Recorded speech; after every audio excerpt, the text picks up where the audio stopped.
All right, looks like we've got a lot of people on. I saw Michael Smith join, and I know he is going to lead us, him and Jennifer are going to lead us through our first item on our agenda today, and that is an update on our media campaign. I know that they have been working hard. I know Shantae has been involved in that, as well as others, Rocio as well, and so I know they're excited. All right, to show us what they've done. We also have two guests with us. We have Pacino Macias and Gail Cox from ACM, who have been working with them on the media campaign, and we are so excited to see what you guys have come up with. So, Michael, I will turn it over to you, and you can take us through it. Great, Dina. It's pretty amazing when you get to work with such an A team as we have working on this. It's been a lot of fun to accept the challenge and see the gifts of all these different individuals and the chambers, the Greater Asian Chamber, the LGBT Chamber, the Black Chamber, and the Latino Chamber, and working with Ray Ward and with ACNM. And we understand that this is something we've got to jump on quickly. We were able to catch up with Gibby, and she was able to review some of the content and give us some important feedback. And we're excited today, as I shared with you via text, to just roll out some of this great creative that's been, in line with the original aspirations that Jennifer shared. Many thanks to the foundation and to the United Way for the funding so that we can create some content and buy some media and get this placed. And that's where we are. So with some feedback from today, we're ready to go live on Friday. So kind of great news on all fronts. I'll turn it over to Jennifer, who will probably take control of the screen, and you'll hear from a lot of the stakeholders and different parts of the team that have been a part of this journey. Okay, so hopefully everybody can see the screen, but we're gonna dive right in. Thanks, Michael, for that setup.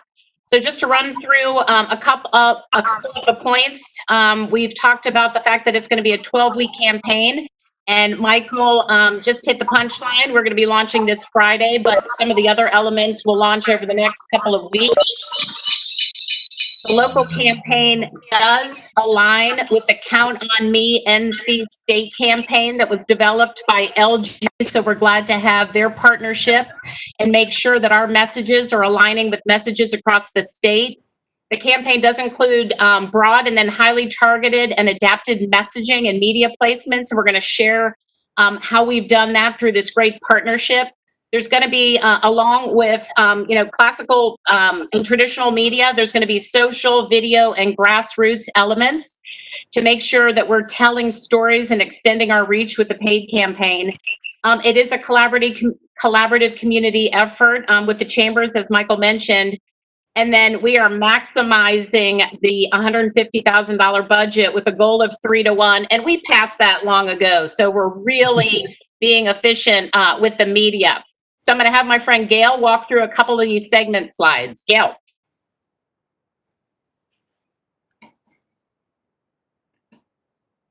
You there, Gail? It looks like she may be having some connection issues. Maybe she's back. Gail, can you hear us?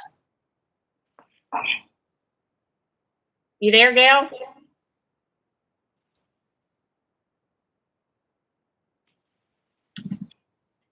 All right, well, I'm going to just, until she jumps on, I'm going to say that she's done a lot of this work digging into these critical segments. We've taken a lot of the data that the county is sharing and digging into the segments that we need to target most. As you know, that is around our young adults, 13 to 39, and you can see some stats there.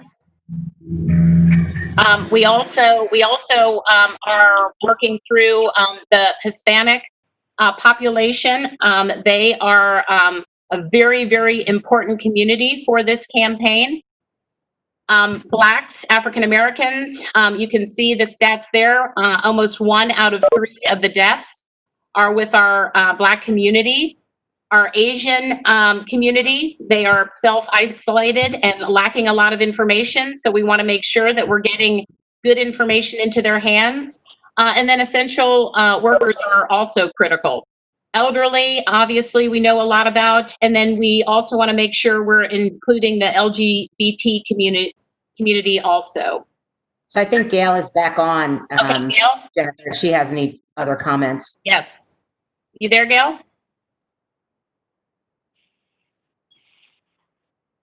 No, she was.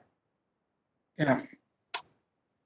Okay, well, I hate that she's not sharing because she has just been a champion in diving into those segments. And hopefully you'll get to hear from her in a bit. But taking all of those segments and then looking broadly across all the different media and how we're planning on reaching those segments, you can see we're trying to be thoughtful and strategic about all the different tactics and media choices. So diving into the creative, as I mentioned, this is a happy CLT campaign. As we, are emphasizing those important segments, we want to make sure the campaign does three things. Of course, stressing the fact that coronavirus is still here and continues to be a huge threat to our families and our futures. We do want to share those consistent 3 W's as simple but powerful actions that everyone can take. And then we want to encourage everyone to show that they care by committing to stop the spread. So it really is a rallying cry to that commitment. And the campaign is designed to educate and engage all of our citizens and bring them on board for the common good. All of the communications will drive to a website that will provide more information and resources. So this is the logo lockup, the Count on Me CLT, along with those graphics and the banners that you'll see in a lot of the work. So starting with Billboards, we are already working very closely with Adams Outdoor, not only on printed, but on electronic messages that we're being really thoughtful from a broad perspective, and then really zeroing in on targeted messages and targeted locations based on the areas that are being most impacted. So here are some of the different messages for outdoor, including spread compassion, not the virus. Highlighting our small businesses with messages like show the virus you mean business, and using different talent in those messages. Face down the enemy, let's win against coronavirus. And then, really bold, in your face coronavirus, with a great message and showing our citizens masked up. The Business Journal, and I want to thank Tom Murray, I know he's on the phone. This was an ad donated by the CRBA. So this will be in print starting this Friday. Again, with the message, let the virus know we mean business. And I know the type is probably hard for you to read, but just to give you a sense of what that message says, here's the copy. It's imperative to battle COVID-19's devastating impacts on our health and our economy. The best way to do both is to keep everyone safe and avoid potential setbacks as we rebuild business. Please follow NC and Mecklenburg County guidelines as you set policies, and make sure you, your employees, and your customers wear a mask, wait 6 feet, and wash your hands often. Until there's a vaccine, stay vigilant to stay safe and stay open. So that's print. Along with our negotiation, we're going to have a lot of opportunity to have digital banner ads online. And so you can see some of the messages from wear your heart on your face, to spread compassion, not the virus, to it won't be forever, but it will be for good. So those are some of the great, really bold messages that we're going to have on digital banner ads. Social media posts. So these can be a little lighter in nature, from getting on the bandwagon to sharing stats, to using some of the fun messages we talked about early, like stay at least 1 key feet away from others, emphasizing the 6 feet. So lots of opportunity to have those. And we want to create a toolkit where we can share these and almost create a template so your organizations can take some of these and create your own messaging. Jennifer, I wanted to let you know that Gail is back on, and if everybody can mute their microphones, it's not typing. Thank you. Welcome back, Gail. And I'm about to hand it over to Gail so she can share some of their great work. We had a really fun idea of maybe getting all the mascots, involved, masked mascots. Wouldn't it be fun to, get all of them involved? Really would be engaging for the young people with messages like tackle the virus by playing it safe. And I think we've already gotten a couple of commitments there. So that was another fun idea. So here is the website, and it's going to run through a little video so you can see some of the information that we're sharing under Know the Facts, how to take action, and then share your voice, aligning with social media, and lots of additional resources. And you can click off. Many of these are also in the business toolkit. And then we also want to make sure that it is translated in Spanish. So you can see that we'll have a page there with that translation.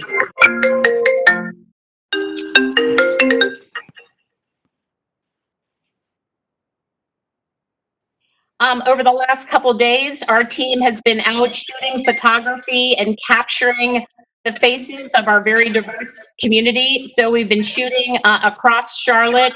So you can see some of the great photography as I click through.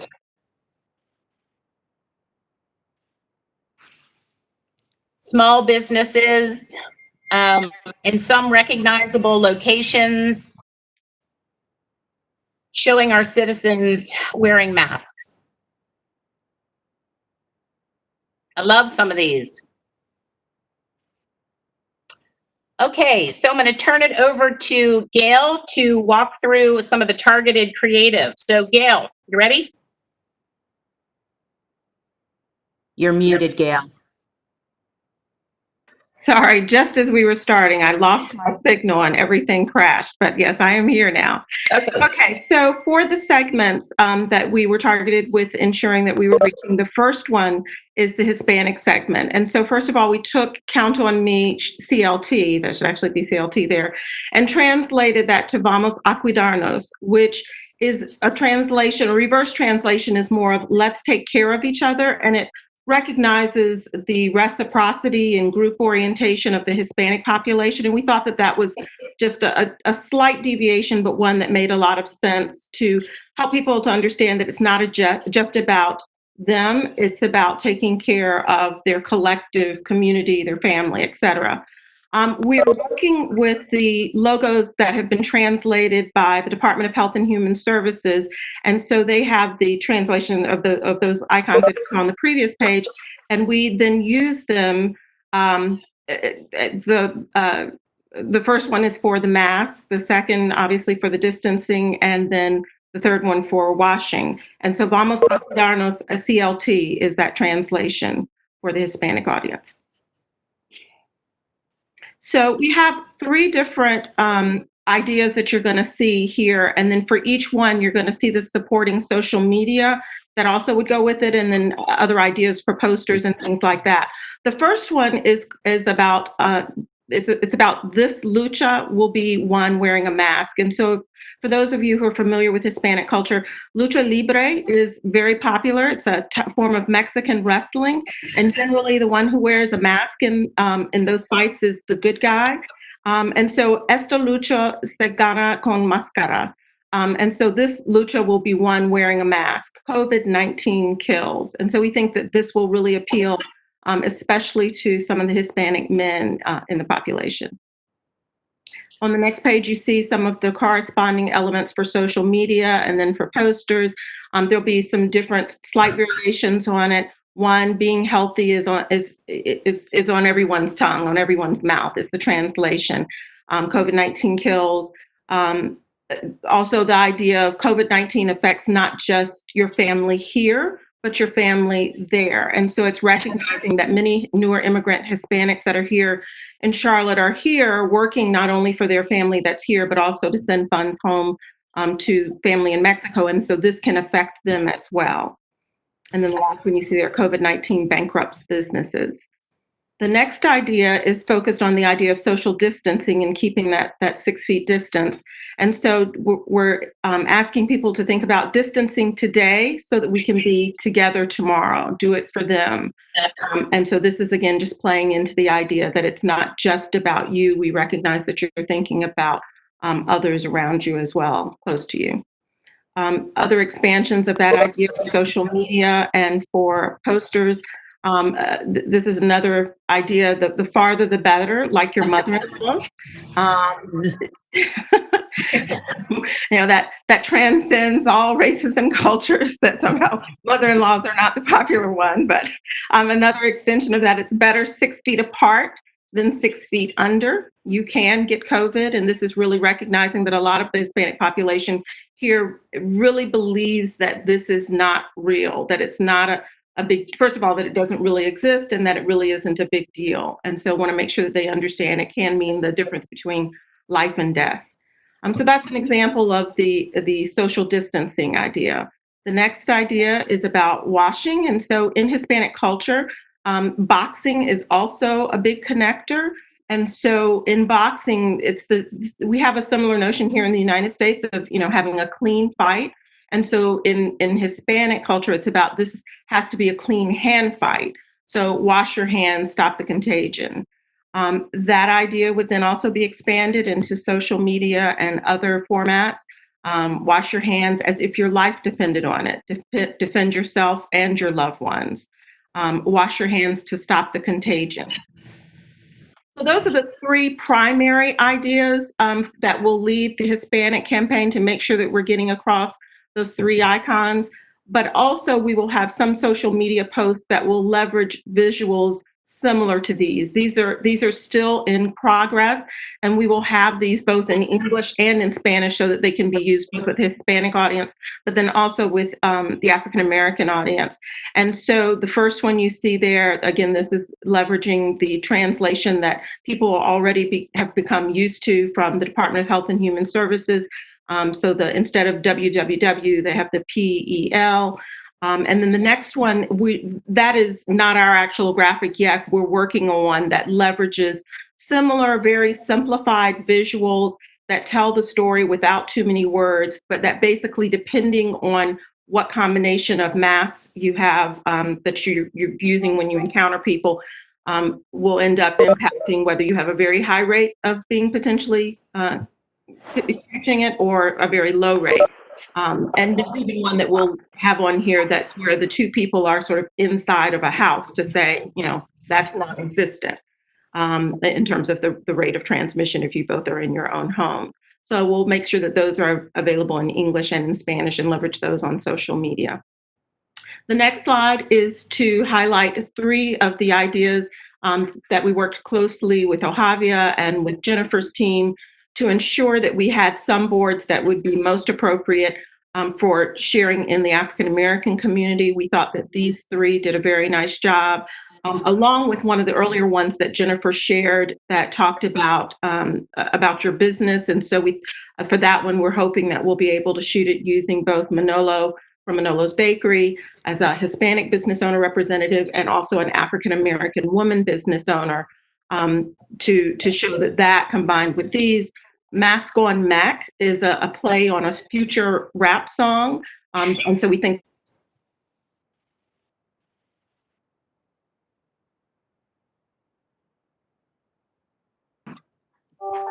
I think we lost her.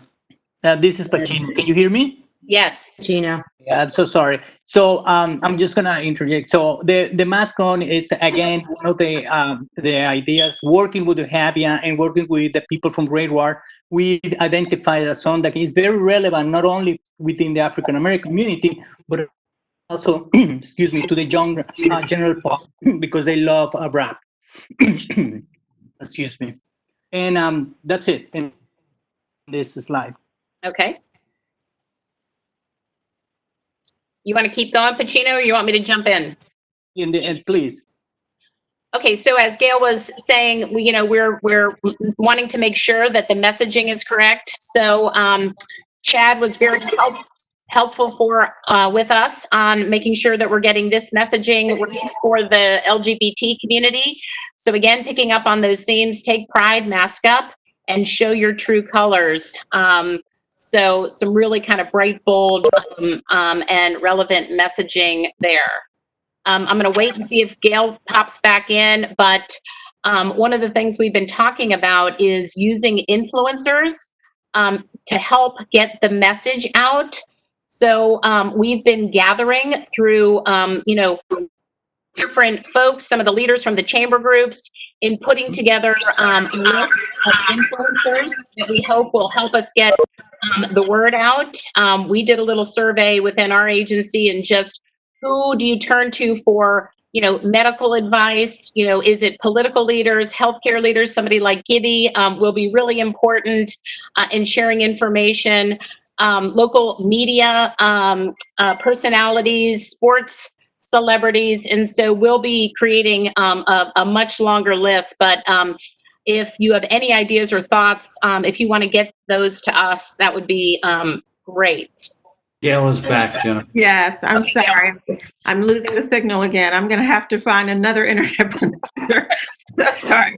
And yes, and actually to that point, I know that we have some representatives from the medical community, and so we really would appreciate your advice if there are members of your organization who are epidemiologists or people who work, pulmonologists, especially those who are either African American, Hispanic, Asian, known to be part of the LGBT community. If there are any of those that you can recommend, we highly appreciate those recommendations, because we know that those testimonials, either from people who have been affected by COVID or from people who are seen as real medical authorities, especially those to whom they can relate, are very helpful. So please do share those names with us. But in addition to working with those influencers to get them to deliver some of our key messages, we will also be working with the chambers, the Asian Chamber, the Latin American, LGBT, and the Black Chamber of Commerce. And in fact, several of those members have already been part of this committee, as you know, helping us along the way. But we'll be ensuring that we are developing these social media messages in a way that they can be shared in a toolkit. And I apologize, Jennifer, if you've already mentioned that, but so that these social media messages can be shared throughout those organizations and throughout all kinds of other organizations, churches, sororities. We'll make these available for them to share however they want, and hopefully some of them will go viral. The next slide, I just wanted to assure you all that as we are making media choices, first of all, media is not 100% committed, so we still have some flexibility. We're in the finalizing negotiations now, but as we make those media choices, we'll be making sure that we are delivering those messages in the most effective and most efficient way possible. So one of the things we'll be looking at is really making sure that we are targeting our media where the cases are based, or are really focused. And then on the next slide, you see a similar geodemographic map that really highlights, for instance, where the African American population is really located in the city, where the Hispanic population. And we have these maps for all different segments, and we'll be making sure then that we're placing the billboards, for instance, or doing the geodemographic targeting, geofencing with our social media campaigns to make sure we're reaching all of the key audiences. This is a list of just some of the possible paid media campaign partners.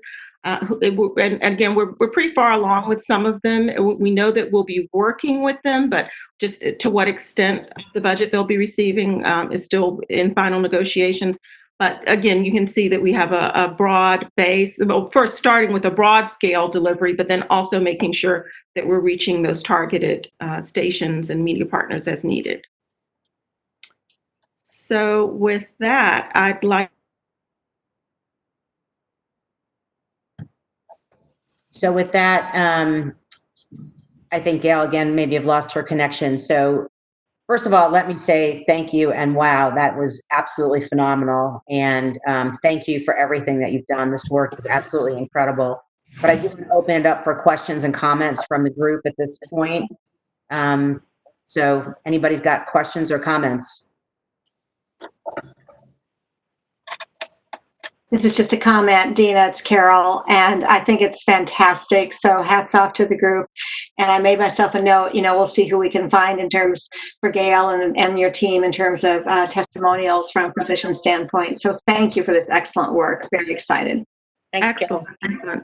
And from a HIPAA standpoint, I know that there are lots of rules around that, but if you happen to know of people who have had COVID and who have recovered, who are willing to speak and share their testimonial, those would be very helpful as well. Got it. Thank you, We can Gail. support that, yeah. Other questions or comments for the creative team? I don't know if Shante, Uday, Rocio, or Chad have anything that they want to add at this point. I know you guys were involved in the development of this. Yeah, Dina, this is Uday here. First of all, I want to thank Gail and the entire creative team for the work that they have done.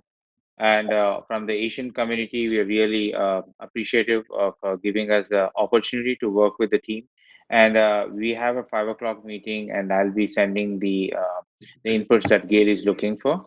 And from there, we can create some material that we can share among the Asian community. Yes, thank you, Uday. And I will say, we've had a lot of additional team members who are obviously not here today, who have presented all kinds of great ideas on how to reach certain key segments. I mean, everything from, a lot of the restaurants now are using seals on their food before they send it out for delivery or for curbside pickup. And so just a lot of very tactical but very effective ideas that have been shared by several of the team members, including Uday, and making sure that we're reaching those segments. So there's lots more than above and beyond what you're seeing here today. Yeah, I know that you said that we're going to start Friday. Is that with the Business Journal ad? And then what's the cadence of seeing the billboards and some of this other creative go out? What can we expect in terms of timing? So I'll jump in and talk about that. Yeah, that got a little ahead, but we will have the website up and ready because of that ad. I think next week, probably outdoor boards will start going up. And as we continue to negotiate and finalize the media, Dina, other elements of the campaign will start to kick in. So I would say by next week, you'll start seeing some of that messaging. But I would say over the next week and a half, should have many of those mediums up and running. Gail, you have anything you want to add to that? No, same thing. We're definitely hoping, probably in addition to the billboards, to probably start with the social media next week and the radio soon thereafter. And, the only other thing I'll add, with everyone that's on the line, we're hoping to get toolkits out, but along with any owned media, the county, Center City Partners, CRVA, if there are other applications or opportunities, we could certainly take the art and make sure a relevant message could be used for those opportunities. So pretty exciting stuff.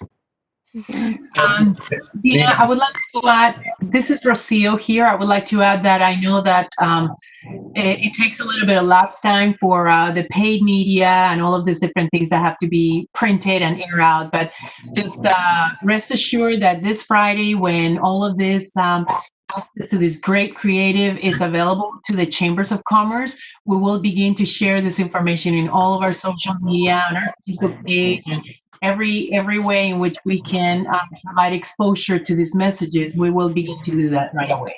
Excellent. Right. Dina, hey, Dina, this is Mark. Yep, Mark, go ahead. Thank you. I've got a clarifying question. So I think I heard us discuss geofencing. Go back to that. I think that's a great idea, and I just want to make sure I did hear that. You did, and where Fantastic. Because where the broad scale message makes sense is actually more efficient to just go ahead and deliver it broad scale. But if in fact we have very targeted creative, Right. then we'll make sure that that is reaching the right audience. I will tell you that, one of the concerns that we have is that because there are differences that we understand about how severely this is impacting, say, for instance, the African American population with death rate, and the Hispanic population with case rate, or the Hispanic population with the younger children. I mean, it's the rate of infection with younger Hispanic children is almost 3 or 4 times what it is for white and Black children. So we will drill deeper and deliver some of those messages, but make sure that we're only doing it in a very targeted way, because we definitely want to be sensitive to people potentially taking information and using it for the wrong purposes. And so at the same time, we want to make sure that they understand how bad the situation is within their unique communities. No, I think that's great. The other question that I had was as it relates to our posts and our ads in social media. Mm-hmm. So what is the targeted number of impressions? I'm assuming that, we're going for impressions. So what is the targeted number of impressions that we'd be looking at on a daily or weekly or however the buy looks like? Can you give us an idea around that and speak to that as well? So I actually do not know the exact number, and I know that we're looking at a couple of different scenarios depending on where we're putting more of the weight. We should have that. I'm sorry. We should have that media plan finalized later this week, and so we can definitely share that back out with everyone and let you see it before it's final. So if we need to make adjustments, we can. Yeah, Mark, we are negotiating, and as we finalize those, along with kind of what we're paying for and what we're negotiating, we can share those with you. Thank you. I appreciate it. Great work, everyone. Michael Marsicano, did you have a question? 2 thoughts, Dina. I arrived late, so this may have been addressed, but what I saw of the work is fabulous. Thank you. You're welcome. The 2 thoughts are the response fund group reserved $200,000. We put 150, and they held back 50 to see how this was all going to play out. So I think you need to let us know if and when you need that additional 50,000. Okay. And can I? Of course, there are several members of that on the committee, and it may be that if it's possible, your PowerPoint and us showing that committee maybe would show them the good work, and then when you need the 50,000, it's an easy thing. But I think Mark and Dina and Charles in particular, being on this committee, see the good work. But we know we owe you another 51. Michael, that's great to hear, because what we did is we created a $200,000 campaign that we knit into 150 to go and get the effectiveness done. But we're leaving some good work and media reach that I think will be very helpful. Well, unless the committee members are going to correct me, I think that was the intent of the committee. Having said that, they're going to hold you to 3-1 on the media. We're on our way. Okay. We got that beat, Michael, and we'll really find a home for the 50, especially around the grassroots and targeted efforts. That's where I think we could really beef it up. So thanks for that. Okay. Well, again, if any of the committee members correct me if I'm wrong. The second item is that it's a really in the weed thing, but since we're all on the phone, Carol, Jean wants the logo on the masks that all the corporations are printing or not printing, whatever, are creating to go out. Jennifer, I know Michael's talked to you about that. I didn't know if Carol was in the loop on that, but I guess you're going to put Count on Me CLT on the masks. And if so, I want Carol to know that, because I think Jean's assigned Carol to work with us on the distribution. So Carol? Thank you, Michael. I had not heard that, because, so thank you for bringing me in the loop. So thank you. Yes, let's absolutely discuss that.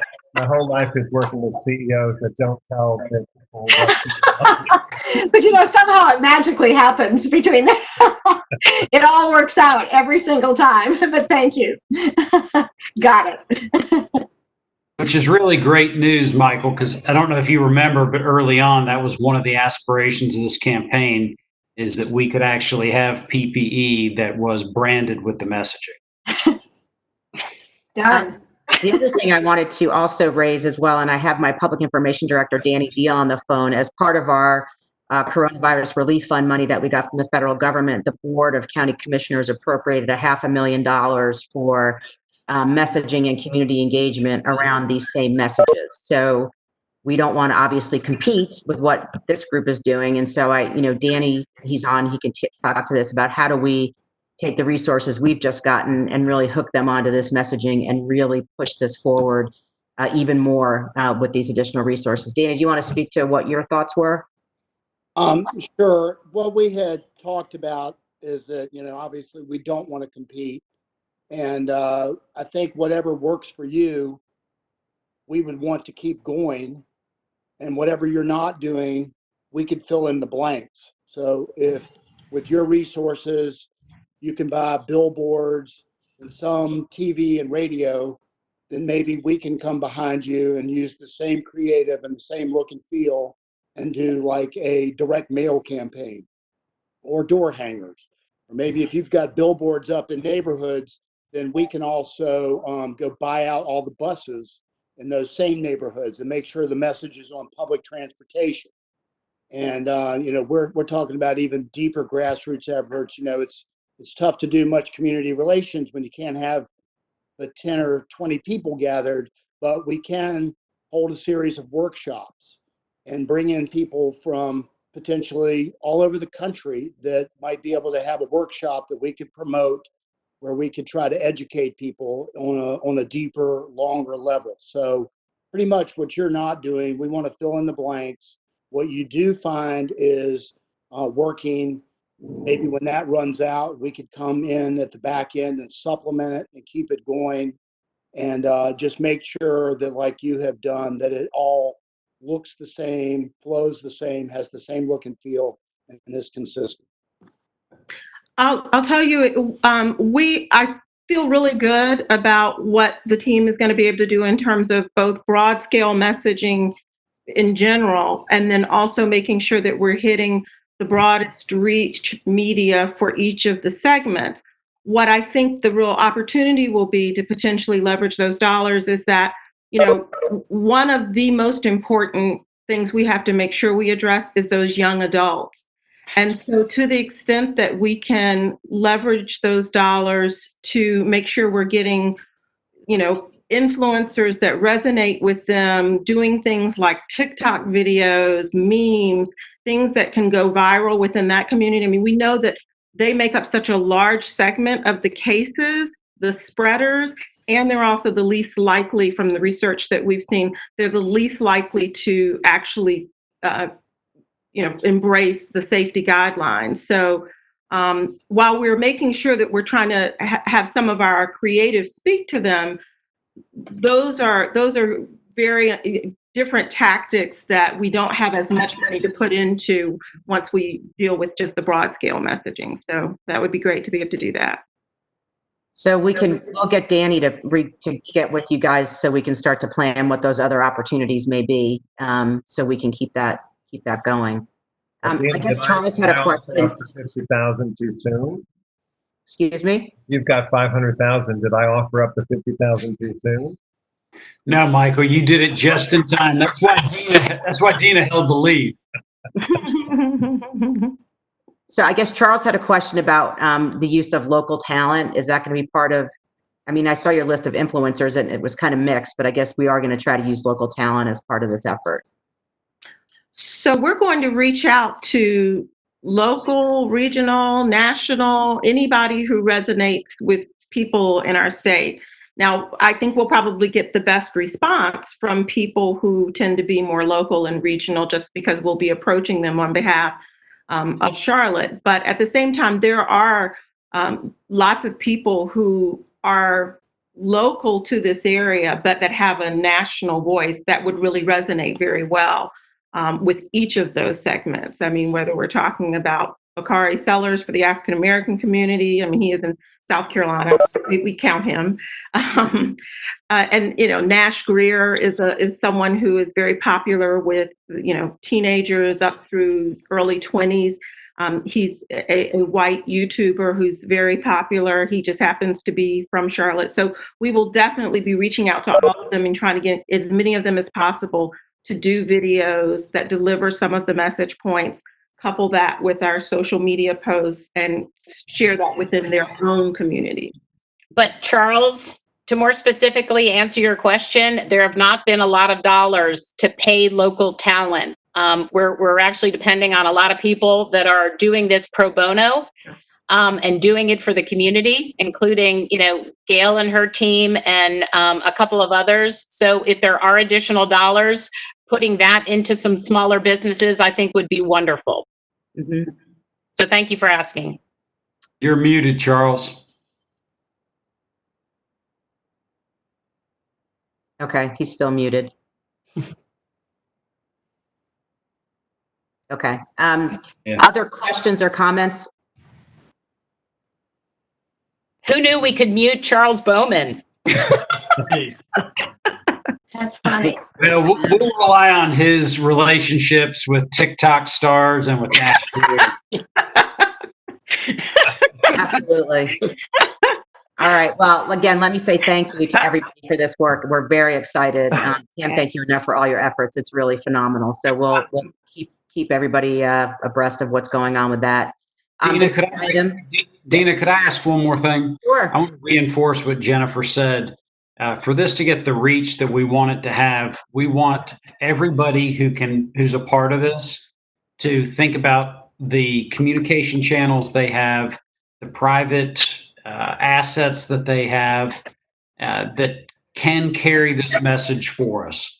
So we need you reaching out to all of your associates and to their families. I think we'll be amazed at how deep we can reach with that.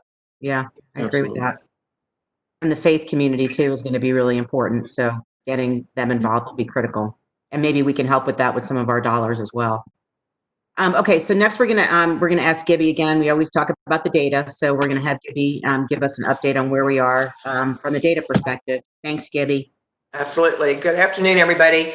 And I just want to add my voice that it's all wonderful, and I am so pleased that y'all have taken this on and the work that you've done with this. So I'm looking forward to those messages getting out there, and keeping my fingers crossed in terms of what kind of impact they're going to have. So just a quick update on the data. As of this afternoon, we have had 8,952 confirmed cases of COVID-19 in Mecklenburg County. We've had 147 deaths and still have 21 congregate living sites in outbreak status. Continue to work on that a lot. We have increased our testing some. We are looking for more opportunities to do that. I'll send out some flyers that we've just finalized for events this weekend. We will be doing testing both Saturday and Sunday, drive-through as well as walk-up in the parking lot at Valerie C. Woodard Center on Freedom Drive from 9 to 3, both Saturday and Sunday. And that testing is free. If you've got insurance, they'll bill that, but otherwise it's free to anyone. So I'll get some flyers to y'all, and if you can help us get the word out, we'd appreciate that. As we do more testing, obviously the number of cases we have goes up. What is of more concern is our trends. We've been fairly stable with our percent positives, so the number of positives compared to the total number of tests being done. We're continuing to work with the state to improve that data collection, because right now all we have is the testing that's being done through the two healthcare systems that we can do that analysis with, but that's getting ready to expand based on some data that the state's providing to us. We've just got to clean it up a little bit. But the biggest concern is that our hospitals continue to see some increases in the number of people being hospitalized. I will say that I think as time has gone on, our hospitals have learned how to better care for these individuals. And our outcomes are good in many cases, but they are seeing increased numbers in the hospital. And that's what we're trying to address here. We will continue to see cases of COVID-19. The majority of our population is still at risk for this virus. And so those numbers will continue, but what we're trying to do is manage them over the next months so that our hospital systems can take care of those individuals that need that level of care. Sorry.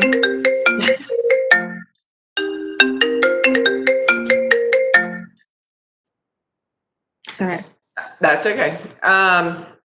So, and again, the other thing that is concerning and that I hope this whole media campaign will help with some is that our social distancing has continued to go down in the wrong direction. And we are almost at baseline with what we had in our community in terms of mobility prior to our stay-at-home order.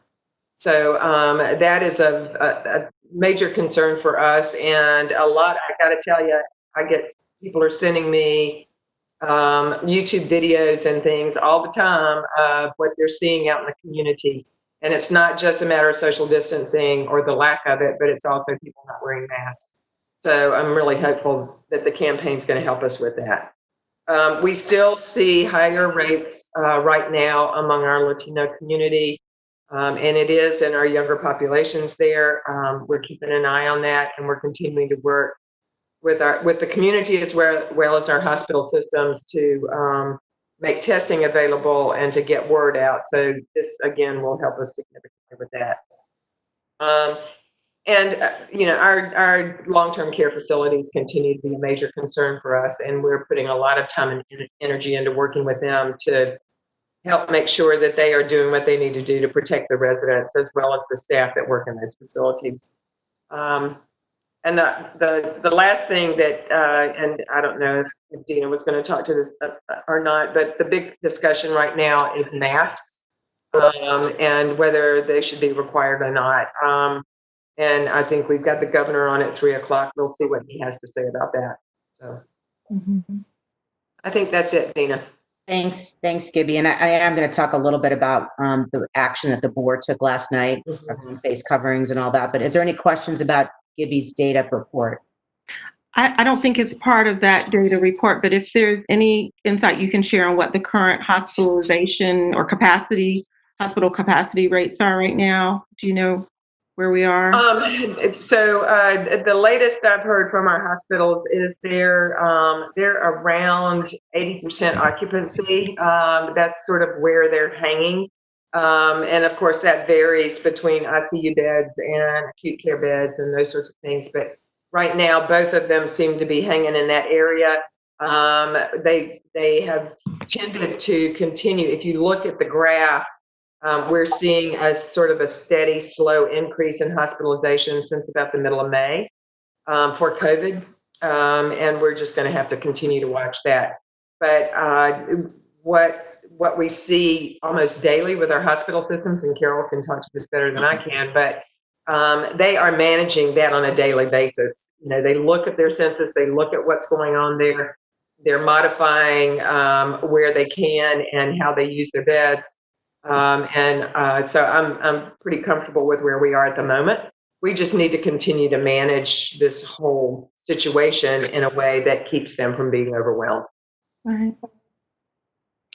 Jesse and Carol, I do have one last request. If there is an infectious disease doctor or pulmonologist or whatever specialty you think would be most helpful, there are some factoids that we have identified that we think could be nice supplementary messages to some of the headlines that you've seen, sort of, quite frankly, to work similarly to how the Truth campaign worked. I'm not sure if you all are familiar or remember the Truth campaign that talked about the risks of smoking and what it can do. Absolutely. And so we have vetted them from trusted sources, and we've tried to make sure that they speak to Charlotte as opposed to, say, for instance, North Carolina or the nation.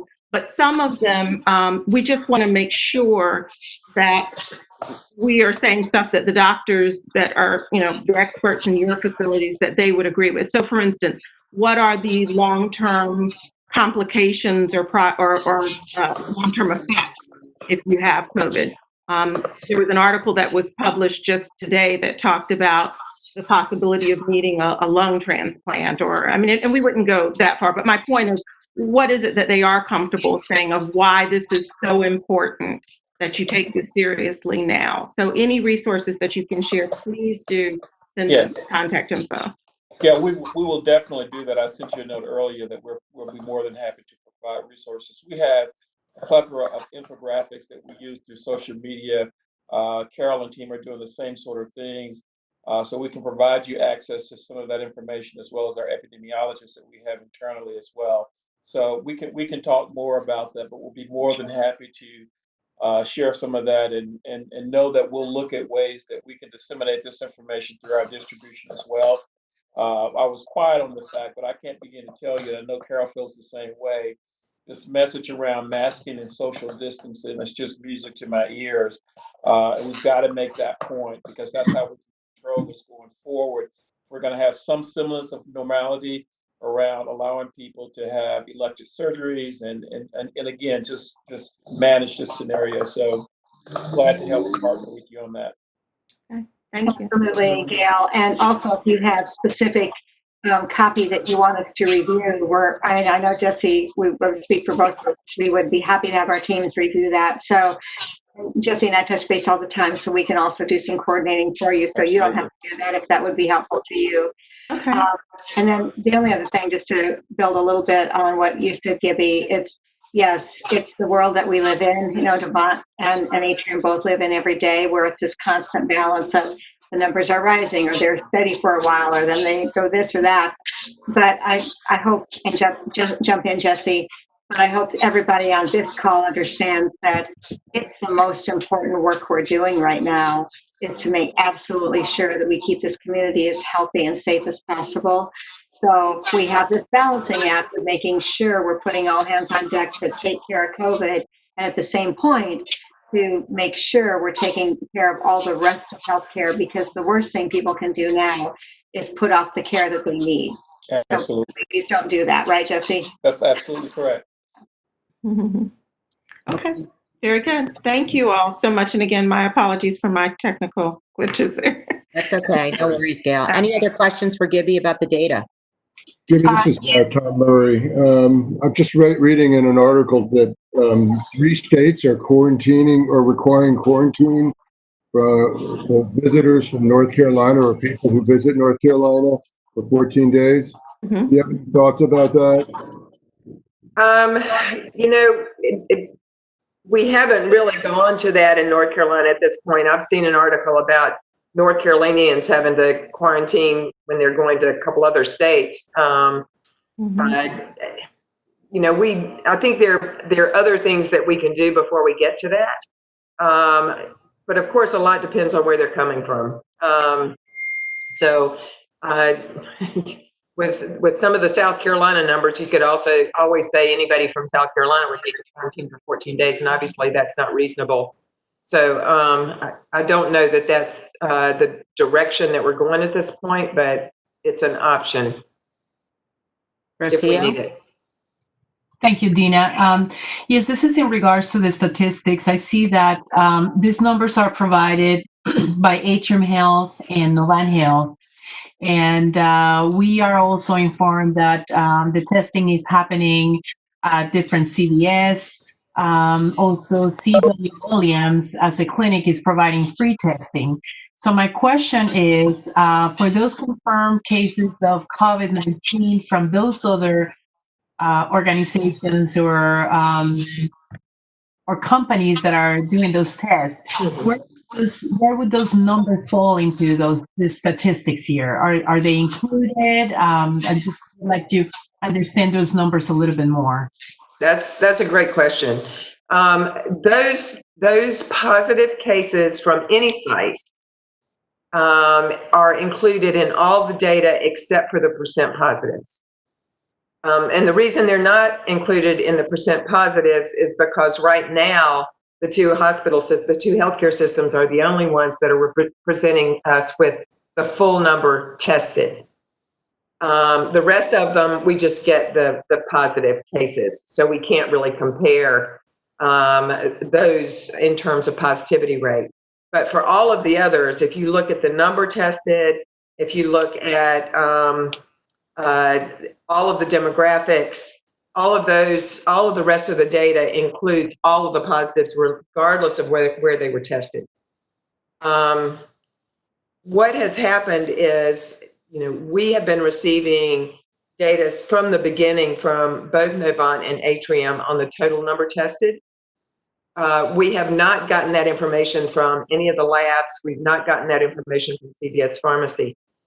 All of those entities report their numbers into the state, and they have not been providing that information back to us in terms of the negatives. We've just been getting the positives. That's starting to change. I think we're almost at a point where we can include the negatives from CVS. And the benefit of that is, number one, it helps us with truly understand our positivity rate. But the other thing it will help us do, if we can get demographic data with that, especially zip codes, it'll help us understand who is getting tested. What we know now is who is positive. We don't know all the numbers around who are getting tested. So we're continuing to work on that data and work with the state to try to improve it. But please know that all of the positives are included in all of the data except for that percent positive. Right. Gibby, this is Uday here. Quick question. And last week you mentioned about the number of tests, and you're trying to increase the number of tests and screening, right? As part of the strategy to control COVID. So where do we stand today? I mean, last week you mentioned like we're around 2,000. We want to go somewhere in the middle. The ask is around 20,000 per day, but we are close to 2,000, right? So where do we stand now this week? Have we increased the number of testing with now Walgreen and CVS also joining the forces? We, as we understand it now, we are running at least 2,500 to 3,000 a day, excuse me. And we're continuing to try to track that. As I mentioned, we now are getting at least the total number of tests that CVS is doing a day. We know what their capacity is, but we don't know how many they're actually testing. So that information is starting to come into us. It's all a part of the reporting system. Those entities that report electronically into the state system, that data is collected. But that's only about 60% of the tests that are done. The rest of them report on paper. And so that information isn't put in that system in the same way. So it keeps us from knowing the full picture of how many tests are being done. What we do know is we're averaging 2,500 to 3,000 a day, and we know we're testing more than that because there's some that aren't reporting. Yeah, you're right. And I've been involved with some of those local organizations that have been going out to the communities and doing this testing. And you're right, they're reporting directly to the state. So some of those numbers might not be accurate. Yeah, but I don't know how we can get that data so that we can have an accurate reporting. Well, I can tell you that all of the positives come to us. There's a requirement, it's a state requirement that those get reported into the system. So we know we have the positives. That number is accurate. It's the negatives that we don't necessarily get, and we're continuing to work with the state to try to improve access to that data. And one thing I've noticed, Gibby, around this testing, sorry, I'm taking too much time of the rest of the people. This is important because, what I've noticed in the ground is when we are going to these communities to have people come out and test it, there is a kind of a fear. I'm not sure like why. And how can we message? I know we are talking about the messaging. Can we have some messaging around the testing? It's okay to, to go and get tested so that, because we have all the messages were around the masking. Can we also have some messaging around testing? Because that's also equally important in, taking control of this COVID spread. That again, an excellent point. There are a number of different concerns from people about being tested. Number one, obviously, if folks are undocumented, they're concerned about having their information in a system. And some people still have concerns about what we do with their data, with their information. And we are doing our best to reassure people what we're doing with it, which is nothing. We don't share their information with anyone. Even if someone came into contact with them and we contact that individual to let them know of that contact, we don't tell them who the person was that might have exposed them. So we do everything we can to protect their information, but that's just a concern that we have. Any help in messaging that and helping people feel more comfortable being tested would be greatly appreciated as well. You know, Gibby, you bring up some very good points of what some of the concerns are. There's an additional one that I've heard quite a bit about, and I quite frankly am not sure if it's true. And so this is part of my reason for asking Jesse and Carol for some of the medical resources to help sort some of this out. But there's a rumor running around that once you test positive, or once you have been found to have the antibodies, that then counts as a pre-existing condition, and that then could potentially be used against you in the future for life insurance, or as health insurance evolves, whether or not it could be used against you for qualifying for health insurance. And I think part of that came about because of the efforts that were made a few weeks ago by the military to potentially say that anyone who'd ever had COVID or been tested positive for the antibodies would not be allowed in. And then a couple of days later, they retracted that. But they softened it. They didn't say it wasn't a problem. They just said that they would consider it more on a case-by-case basis. So I don't know if you all have heard anything about that. That's not been one of the concerns that we've heard from the individuals that we're talking with, those positives and those contacts. It's an interesting point. I can't, I don't know what the insurance systems might be thinking, but that's like saying, the flu's a pre-existing condition. I mean, it'd be sort of the same thing, I would think, and I don't know whether Carol or Jesse have any thoughts on that as well. No, I don't, Gibby or Gail. We can check. Yeah. Okay. All right. Thank you. Very good. Thank you all for your time. Thank you. Other things. Any other questions on the data before we move on? Okay, I just want to spend a little bit of time on the action the Board of County Commissioners took last night to require face coverings in Mecklenburg County. And, they directed me to go back and work with the city of Charlotte and our 6 towns to see how much consensus we could get around a proclamation that everybody could sign off on. So that is in process. I've talked to all of them today, and we have a draft that is being circulated throughout all the towns in the city with elected officials, and seeing, how much we can get people to sign off on that. We are also waiting for the governor. I know Kevin is on. I know he's not going to give us a preview since the governor is getting ready to speak at this moment. We don't know what the governor's going to do, but the board felt very strongly that in light of where we were with cases, that it was time that the board took action and move the community forward as it relates to face covering. So we're going to try to, excuse me, it's my kitty cat.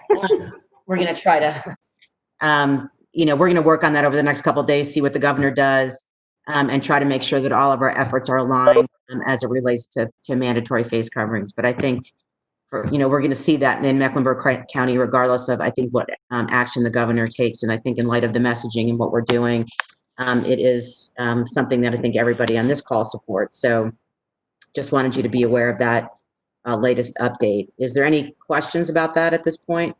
Kevin, do you have anything you want to share? Because I just see you unmuted yourself. Yes, and thank you so much for the opportunity.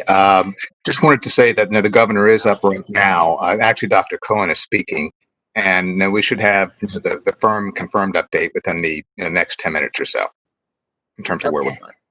Terrific. Thank you, Kevin. Sure thing. So I think that's the direction we're headed, and I think everybody supports that. So we feel good about that, and we'll continue to keep the group up to date on that. Enforcement will be an issue. We know that. He believes that symbolically that if it's required, that more people will do it. And so that's really, I think, where the board was. Again, I'm going to put my commissioner on the spot if he has anything he wants to add at this point. I do, Dina. Thank you so much. And just for a point of clarification, to piggyback off of Dina, enforcement has been an issue. This is something that the board has wanted to tackle for quite some time, and enforcement was an issue.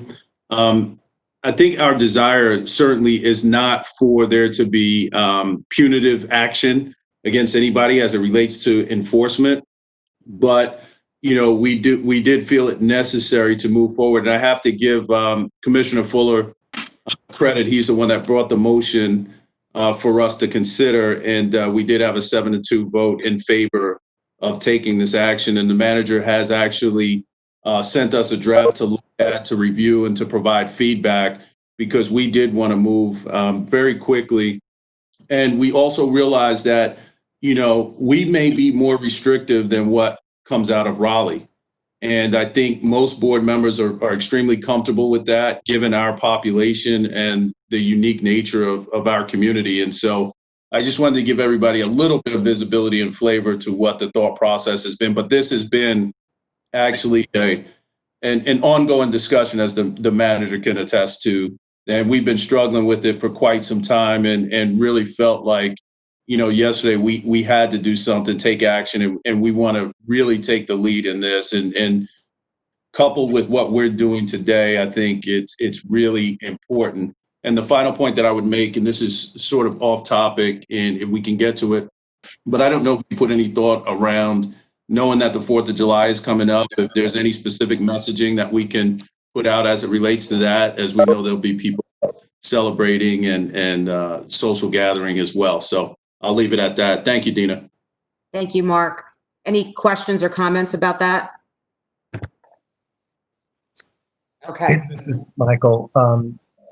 Did the PR folks think at all about how we depoliticize this mask issue? It's gotten to be such a political issue, which I think is so unfortunate, and I don't know how to tackle that. I think that's part of your problem with some of the towns, from what I can tell. And I just wondered if there's a way to try to message that this is not a political mask or no mask. It's not a political act. It's a health act. That's one thing. And the other thing is, I think we should also brace ourselves for the potential for more protests on the 4th of July. So it's not just gatherings of people socializing. It would not surprise me if we need to be prepared for that. Exactly. Agreed. Yeah, and we are going to look for more ways to get face coverings out to protesters. We did deliver a bunch probably about 2 weeks ago, and Gibby actually forwarded an article to us that did some research on what happened in Minneapolis. And because so many of those folks were wearing face coverings during the protests, the infection rate was incredibly low. So we know that when people are out protesting, if they do wear those face coverings, they are protecting themselves and others. And so we're going to work on ways that we can assist with that. Well, many of you may have read that my son has been arrested in the protests. And what he tells me when I ask him, why the hell are you not wearing a face mask? It's because when tear gas gets in the face mask, it stings your face. So maybe if we don't do the tear gas anymore, we can improve the wearing of masks. Well, that's one way to approach it. Can we put you in charge of that one, Michael? Try working that into the PR campaign. Yeah, well, could we come up with some face masks with the flag of the United States, maybe for the 4th of July? Yeah, I mean, that's a good idea. And I'm sure Jennifer did share the one concept that they have around wearing masks does not mean that your voice will not be heard. So, I mean, that could be a very appropriate one for us to sort of heavy up leading into that 4th of July weekend and after, because it applies regardless of the reason is that you're protesting, you should still wear a mask. Yeah, and that's a really good one. I really like that one with the woman with the megaphone. I thought that was really powerful. So that would be great. Okay, so more to come on that. And then the only other thing I just wanted to do is update the group on the county COVID-19 Resilience and Recovery Task Force. We have 23 slots and we got 89 applications. And so the board is now working through those to try to make their appointments on July 7th. I will tell you, there's a lot of really good, I reviewed most of them, and they're a really strong group of people, a lot of people from healthcare, a lot of people from Atrium and Novant. put their names in. And we got small business owners, educators, nonprofit folks. So it's a really good pool of people. So we're very excited about that moving forward and pulling that together. And all the work, obviously, that we're doing here is going to feed into the work that they do. So I think there's a lot more opportunities to leverage the work we're doing here as that task force starts to do its work as well. So very excited about that. And I always like to embarrass my commissioner. Would you like to say anything about the task force, Mark? Thanks, Dina. Yeah, I tell you, to your point, the applicants are phenomenal. We are really, really blessed in our community to have such great talent. And the response was just overwhelming. We're still going through it. It is a difficult decision to whittle this list down. I mean, it's painstaking, but I know we'll have the right individuals there. So I did want to echo what you said. Thanks. So we'll continue to keep you posted. I don't know if anybody has any questions or comments about the task force. It is 3:12. I want to be mindful of time. No, okay. Dina, Yep. just so you Dina? know, they're going to do phase 2 for 2 more weeks, and he is going to require face coverings. Okay. Is there any detail around the face coverings? Well, we'll have to dig into that a little bit more. What I heard was requiring them in and out, inside and outside. Definitely requiring them in businesses, and with some exceptions. So even, for instance, outside seating at a restaurant even? He's saying inside and outside where social distancing is not possible. So I guess if you're social distanced appropriately at a restaurant, well, and I think some of the exceptions will include probably restaurants. It's hard to eat when you've got a mask on. So there'll be a few exceptions to that. But, he did say inside and outside. So Kevin, executive order one, is that executive order 147 that just popped up in my email? I think so. Okay. I'll have to double check. I'll let you know for sure. So if it is, we can certainly send executive order 147 out to the group. So you all have copies of that and you can take a look and see what the implications are for all of you. But again, I think that's what we were all hoping for. And now we'll look at that and then I'll regroup with my board to see kind of what additional steps they may want to take, if there's any gaps or anything that they want to cover. So we'll work through that as well. If you could send the wording for the county statement as well, that would be helpful, just so we can make sure we're clear on which language is stronger. In case we use that in social media posts or something, it might be helpful. So you want the motion that they passed? Right. And just and if you know already which one has the stronger language, I would think the stronger language would override. It will. Yeah. We're not there yet. We're still shopping some stuff around, but yeah, we'll, once we figure out where we are, I'll certainly make sure you get a copy of that, Gail. Okay. And the reason is with the newer immigrant population, sometimes we want to make sure that they are getting messages around something that is required, if it's the law. So I want to make sure we have that wording correct. Okay. Terrific. Thank you. All right. Well, thank you, everybody. Appreciate all your work. And we'll be back and I'll let you know when our next meeting will be. It won't be before the 4th of July. So I just wish everybody a happy 4th and a wonderful, safe holiday. So thank you so much for all your work. Thank you all. Thank you. Bye-bye.